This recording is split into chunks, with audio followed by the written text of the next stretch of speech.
اعوذ باللہ من الشیطان الرجیم بسم اللہ الرحمن الرحیم۔ ناظرین اکرام، خوابوں کی تعبیر کے سلسلے کی ایک اور نئی ویڈیو لے کر حاضر ہوا ہوں، جس کا عنوان ہے سچے خواب دیکھنے کے لیے کیا کریں۔ ناظرین اکرام، ایک انسان روزانہ بہت سے خواب دیکھتا ہے، لیکن ان میں سے زیادہ تر خواب جھوٹے ہوتے ہیں، یا پھر ان کی جو تعبیر بیان کی جاتی ہے وہ درست ثابت نہیں ہوتی۔ کرمانی رحمۃ اللہ علیہ نے فرمایا ہے کہ جو شخص اپنے خواب کو دلیل کے ساتھ جاننا چاہتا ہے اور اسے چاہیے کہ بہت زیادہ کھانا نہ کھائے۔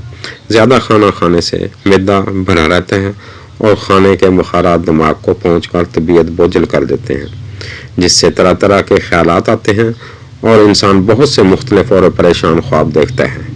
اسی طرح انسان کو چاہیے کہ وہ بہت تھوڑا کھانا بھی نہ کھائے، اس سے طبیعت سست اور ضعیف ہو جائے گی اور نیند نہ آئے گی۔ اگر نیند آئی بھی تو خالی پیٹ سو کر پریشان خواب دیکھے گا۔ اس لیے نیند کے وقت نہ بہت بھوکا اور نہ ہی بہت پیٹ بھر کر کھانا کھانا چاہیے۔ پھر طہارت کے ساتھ دائیں پہلو پر لیٹ کر اللہ کو یاد کرے تاکہ جو خواب دیکھے راست اور درست رہے۔ حضرت عبداللہ ابن مسعود رضی اللہ تعالیٰ عنہ سے روایت ہے کہ ایک اعرابی محمد صلی اللہ علیہ وسلم کے پاس آیا اور عرض کرنے لگا کہ یا رسول اللہ صلی اللہ علیہ وآلہ وسلم، کل میں نے ایک خواب دیکھا، اور پھر وہ ایک پریشان خواب بیان کرنے لگا۔ آپ صلی اللہ علیہ وسلم نے فرمایا کہ تو نے کیا کھایا تھا؟ اس نے عرض کیا، میں نے بہت سے پختہ کھجور کھائے تھے۔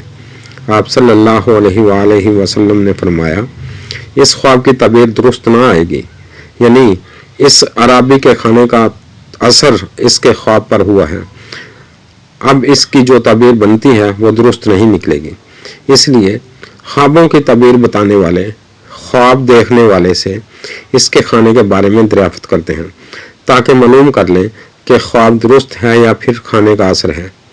اس لیے اگر آپ چاہتے ہیں کہ آپ کے خواب درست ہوں تو سونے سے پہلے طہارت اور کھانے کی مقدار کا خیال رکھیں اور اللہ تعالیٰ کو یاد کرتے رہیں۔ اللہ تعالیٰ ہم سب کا حامی و ناصر ہو۔ اللہ حافظ۔